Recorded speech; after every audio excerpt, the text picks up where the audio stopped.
All right, guys, welcome back to the ALGS channel. Hope you guys are all doing well and having a great day so far. A lot to dive into and discuss in today's video regarding not only a little bit of an update regarding the ALGS or Apex Legends esports scene with the hacking situation, but we've also got to cover what's going on in the world of drama with XSET and Ape Gang going at it after some recent controversy just before the North American regional finals began. And now it's escalated into the Twitch streams, into Discord chats, and many other things as well. But if you guys want to keep up to date with what's going on in the world of Apex Legends esports news, and of course like the video, subscribe to the channel. If you want to stay up to date with Apex Legends news, then go check out my main channel, jmeyelsbiz, down in the description below. Now, firstly, wanted to make mention of the esport organization situation. They were all coming back, right? We were talking about the partnership program, Riyadh, Saudi Arabia, these new tournaments that are coming up. All these esports organizations are looking to get back into Apex, it seems. But what happens now? Well, obviously, after these recent attacks and after these recent hacks, you can only imagine that EA is probably trembling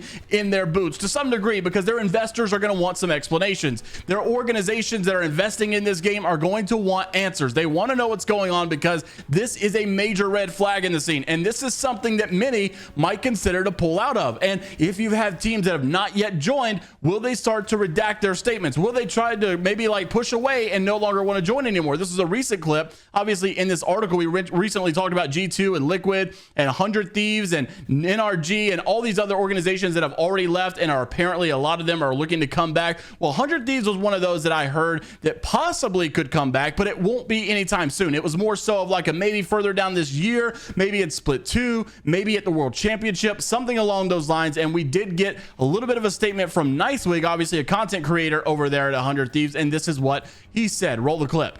100 Thieves is not joining Apex, big dog. Sorry, guys. That like actually sucks ass, but it's true. 100 Thieves will not be involved in Apex at all this year, or this split for sure, guaranteed. But maybe afterwards, Split 2, maybe, please. I want a team to root for the love of God.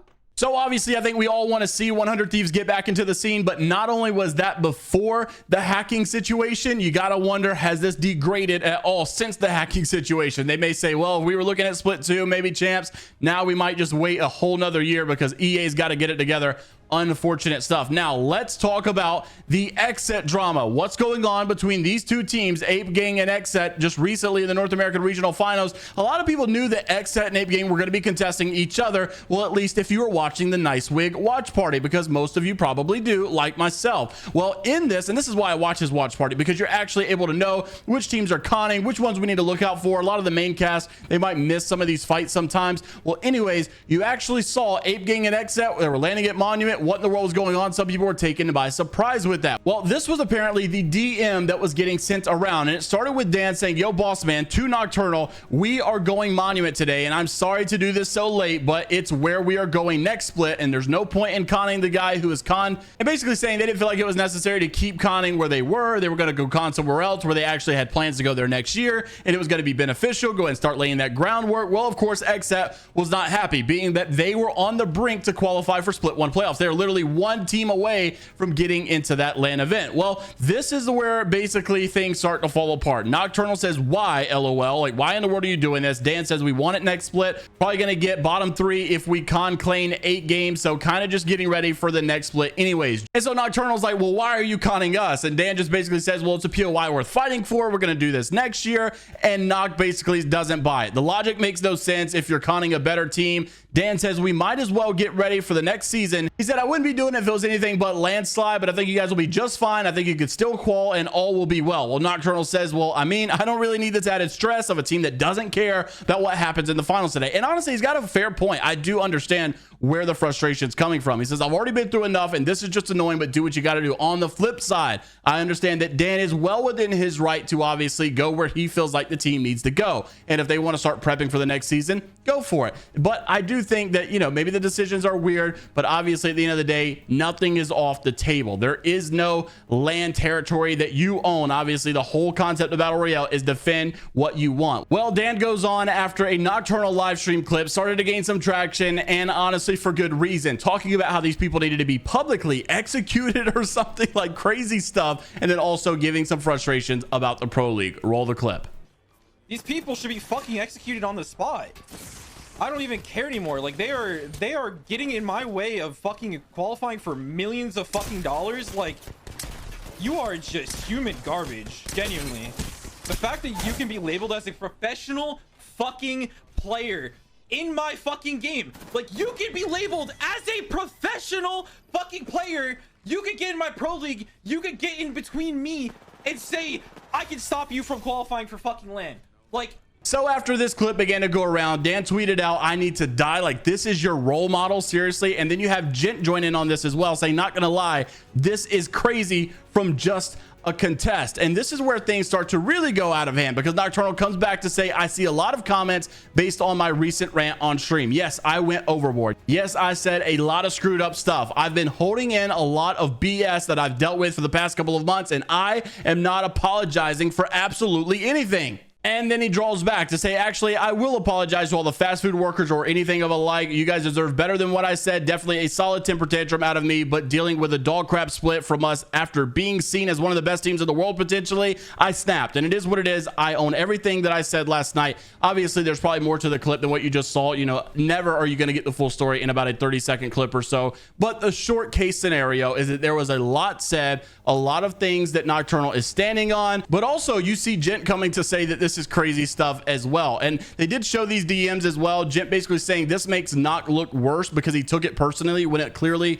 was just business. But then there was actually some in-game chat messages going on that some people wanted to draw attention to. And although I understand like the general concept of where Dan is coming from, I do think that I see where Noc is coming from as well when you see something like this. So although it was, quote, just business, you can see Dan actually typing in the chat hashtag green wall. And if you don't know the significance of this, Optic was also trying to get into the LAN split playoff qualification. So by conning XSET and possibly griefing their games, it makes way for Optic Gaming to jump over another team in order to make it in. So obviously you can't just ignore stuff like this, whether it was troll, whether it was not, up for debate. You say what you want to say, but I can see why both parties get frustrated on both of the occasions. And then Fun FPS actually took note of this hashtag green wall, retweeted it, and then you got Dan Manatic saying this: "Now you're going to be conned on both maps, Groombridge." So yeah, this is unfortunate. Hashtag no LAN. Sounds like Ape Gang is going to completely grief XSET now and plans to land on them both maps. If this really happens,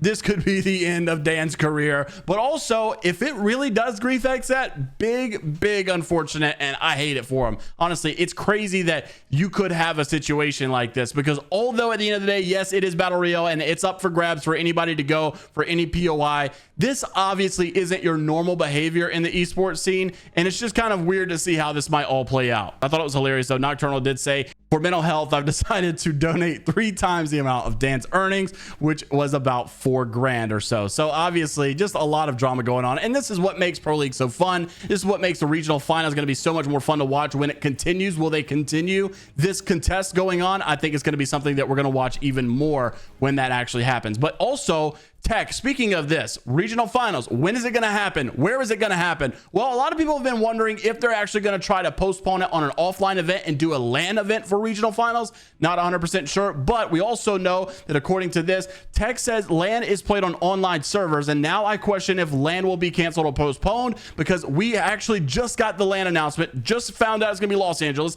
just found out the dates. Are they going to start postponing LAN itself? I don't feel like it's actually going to help anything by them postponing LAN, so I don't personally see it happening. But there's also some follow-up answers regarding this whole LAN is played on online servers thing. He basically saying you cannot risk this happening at LAN. This will be a terrible side of things. Money spent on tickets, hotels, venues, flights, etc. The damage done would be fatal, and honestly, it could kill Apex Esports if something like this happened at a LAN event. But obviously, this is very much so a tough obstacle to solve. And basically, these things take time to understand and execute and solve. And if I'm the guy in charge, I'm not 100% confident that the issue cannot occur during LAN. There's no way I'm hosting a LAN event if that's the case. That would be millions in lost dollars. And that's only considering financial damage. Now, some people did say that although this is like kind of played on online servers, it's apparently played on like an online server that is actually on a different build and has different launch options. So it's not necessarily the same thing. So it's still online, but it's on a private network of private servers or something. I don't know.